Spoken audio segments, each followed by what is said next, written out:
오늘 우리가 들은 요한복음의 좀 특징적인 것이라고도 할 수 있겠는데, 보통 이런 치유 이야기, 기적을 베푼 이야기, 또 어디를 방문하셨거나 예수님의 활동이 아니라 어떤 굉장히 신학적인 내용.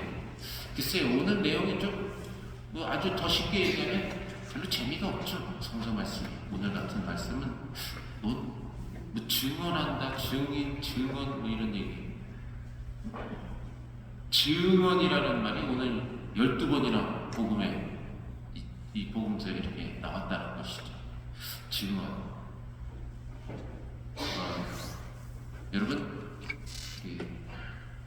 신약 성서를 테스타멘트, 뉴 테스타멘트 이렇게 얘기를 하고, 구약 성서는 올드 테스타멘트 이렇게 얘기를 하는데, 바이블이라고 영어로 얘기를 합니다만, 테스타멘트. 좀 이렇게 정확한 건 모르겠습니다만, 증인, 증언, 테스티모니 이렇게 얘기를 합니다. 증명서 갖고 와. 테스티모니움, 라틴 말로는 테스티모니움 이렇게 표현도 하는데, 어떻게 지냈는지 증명을 떼와라 그러면 테스티모니, 뉴 테스타멘트, 올드 테스타멘트, 이것도 성서, 어떤 기록, 증언, 이런 표현인데요. 어쨌든 그 증언이라는 말이 오늘 복음에 12차례나 언급이 되고 있습니다. 예전에 한때 증인, 위증하지 마세요, 똑바로 말하세요, 이런 거 텔레비전에서 본 적 있죠. 증인, 위증하지 마세요, 처벌받습니다. 청문회에서 우리가 예전에 들었던 그런 내용입니다. 사실 올바로 그 증언을 하려면 어떤 벌어진 사건이나 일을 내가 아주 집중해서 신경 써서 잘 듣고 있어야 기억을 잘 할 거 아닙니까? 대충 그냥 이렇게 건성으로 이렇게 보다가 어떤 일이 일어났다 그러면 그걸 정확히 있는 그대로 잘 증언할 수가 없을 거 아니에요. 그러니까 증언을 똑바로 하려면 그 어떤 일, 벌어졌던 일, 사건에 대해서 잘 집중하고 선택해서 들어야 되는 것이죠. 그래서 그런 면에서 말씀을, 우리가 이제 매일 미사를 하면서 성서 말씀을 듣는데, 성서를 읽을 때 집중해서 한자 한자 이렇게 잘 읽을 필요가 있다, 이 얘기입니다.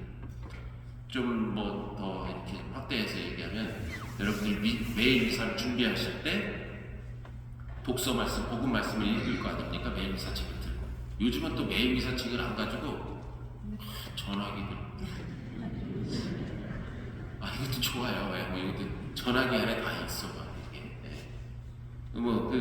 그게 또 편하신 분들은 그렇게 읽으셔도 상관없겠습니다만, 그래서 말씀을 들을 때는 우리가 미사 순서대로 전화기에도 다 나오죠. 그러나 전화기에는 오늘의 묵상, 이 부분은 좀 없어요. 매일 미사 책에만 있지. 그래서 입당송에서 어떻게 시편, 주로 시편에 어떤 얘기가 나오는가, 입당송도 읽어보고, 본기도, 감사송 이런 걸 읽어보고 이제 독서를 읽는 것이죠. 그리고 중간에 이제 화답송, 복음 말씀, 그리고 혹시 여기서 같이 흐르는 어떤 맥이 있는가, 이런 것도 볼 필요가 있습니다. 그리고 거기에 나와 있는 예물기도, 영성체후 기도 이런 걸 쭉 읽어보고, 또 매일 미사책 뒤에 이제 해설 나온 것들 한번 읽어보면서 이 묵상서를 쓰신 분은 어떤 초점에서 복음서를 캐치했는가, 뭐가 이 저자에게는 어떤 부분이 이렇게 탁 건드려지는 부분이 있었구나 하는 것을 느낄 수가 있죠. 그리고 그런 걸 토대로 이렇게 말씀을 가만히, 그렇다고 뭘 연구하고 뭘 찾아보고 이러라는 것이 아닙니다. 그 말씀, 의지적으로 내가 막 머리를 굴려서 하기보다는 그 말씀을 쭉 읽어보고 잠시 이렇게 머물 때 내 머리가 아닌 나도 모르게 하고 이렇게 툭 치는 게, 나를 터치하는 그런 부분들이 있어요. 물론 없을 수도 있어요. 그러나 그 말씀이 내 가슴 안에 살짝 와닿는, 그러면 그 부분을, 그 대목을 붙잡고 한 번 더 이렇게 읽어보고 묵상을 하는 것이죠. 그게 이제 기도예요. 말씀을 가지고 이제 기도하는 것이죠. 네, 오늘 보니까 증언이라는 말이 하도 12번이나 이렇게 나오고, 이거 참 좀 무슨 말씀인가 좀 어렵습니다. 그런데 한편으로 저는 이 말씀을 들으면서 우리가 감사하고 보람있고 그걸 집중하고 있으면 내가 하느님께 증언할 일이 많겠고 내 삶을 통해서도 증언이 되겠구나, 하느님을 증언하겠구나, 이런 느낌이 들었어요. 성서의 증언들을 우리가 생활 안에서 발견하고 체험하며 살아간다면 그것이 또한 하느님을 증언하는 일이다. 그러니까 내 행동, 내 몸짓, 나의 언어로 보이지 않는 하느님을 증언해내는 것이죠. 드러내내는 것입니다. 그런 사람들은 보통 좀 침울하거나 우울하거나 슬픈 사람보다는 기쁘고 감사한 그런 생활 패턴을 유지할 때 이런 증언이 좀 더 잘 되겠죠. 그 사람의 환한 밝은 미소 속에서 축복을 주시는, 은혜를 주시는 하느님을 또 다른 사람들은 체험할 수도 있는 것이죠. 그래서 감사는 더 큰 감사를 불러오지만 불평은 더 큰 불평거리만 만들 뿐이다. 영국의 유명한 설교자 스퍼르전이라는 사람이 이렇게 말을 합니다. 자, 여기 촛불이 있어요. 이 촛불을 보고 감사할 줄 아는 사람에게 하느님은 반짝반짝 별빛을 주신다. 그리고 그 별빛을 보고 감사할 줄 아는 사람에게 하느님은 달빛을 주시고, 달빛을 보고 감사할 줄 아는 사람에게 하느님은 햇빛을 주신다. 또한 햇빛을 보고 감사할 줄 아는 사람에게 하느님은 천국의 빛을 주신다. 그러니까 말씀을 읽고 묵상하면서 작은 것 하나를 이렇게 발견해 나가면 점점 더 그것이 커지면서 더 큰 은혜로움으로, 맨 처음에는 말씀이, 특히 오늘 복음 말씀 같은 거, 무슨 말인지 잘 모르겠네, 이렇게 될 수도 있지만 습관을 잘 들이다보면 거기서 작은 것 하나를 발견하게 되죠. 그러다 보면 좀 내가 더 커지고 넓어지면서, 마음도 넓어지면서 나에게 들어오는 내 그릇이 점점 넓어지는 거예요. 점점 커지니까 은혜가 더 많이 들어오는 것이죠. 이런 것을 체험하게 되면 아주 재미있죠. 재밌으면 자꾸 감사할 일이 많아지고, 감사하다 보면 그야말로 천국의 빛이 내 안에 쏟아져 들어오는 것이죠.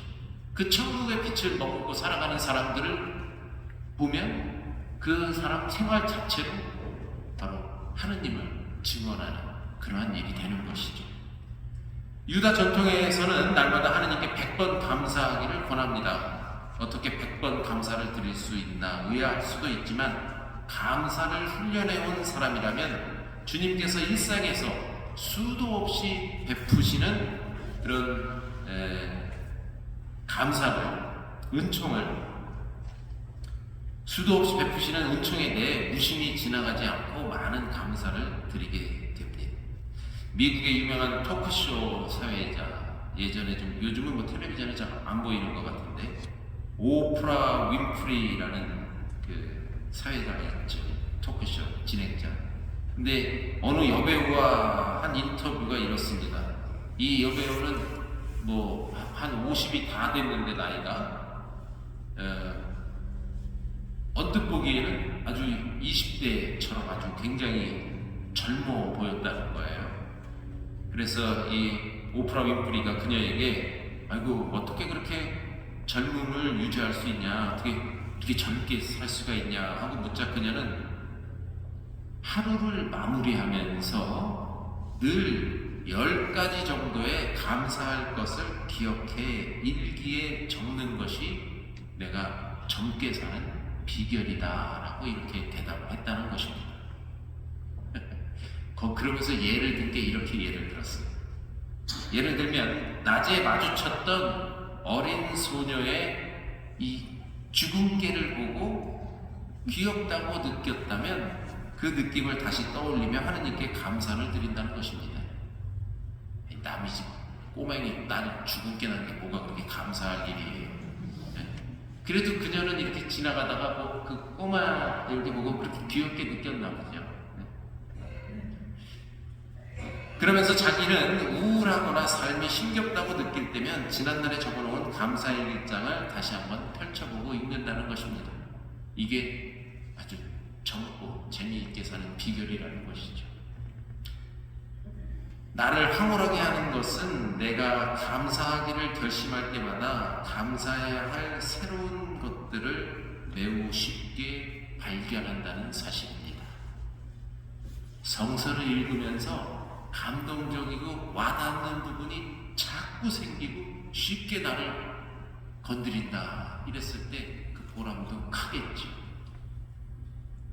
사랑이 사랑을 낳듯 감사는 감사를 낳는다. 그러니까 어느 정도 내가 그 일을 시작해서 조금 경지에 올라가면 그 은혜는 아주 무한대로 늘어나면서 나에게 온다는 것입니다. 그래서 제가 늘 강조합니다. 여러분들 매일 미사에 참여하시면서 말씀이, 성경 말씀이 어떤 거를 나에게 건드려 주시나 하는 것을 하나하나 발견해 나가면 매일매일 성서를 읽을 때마다 기도할 때마다 나에게 쏟아져 내려오는 그 은혜를 체험하실 겁니다. 일상에서 하느님을 발견하고 감사한 마음을 담아내는 내 삶으로 나도 테스타멘트, 증언, 성서를 기록하는 그러한 삶을 만들어 가시면 좋을 것 같습니다.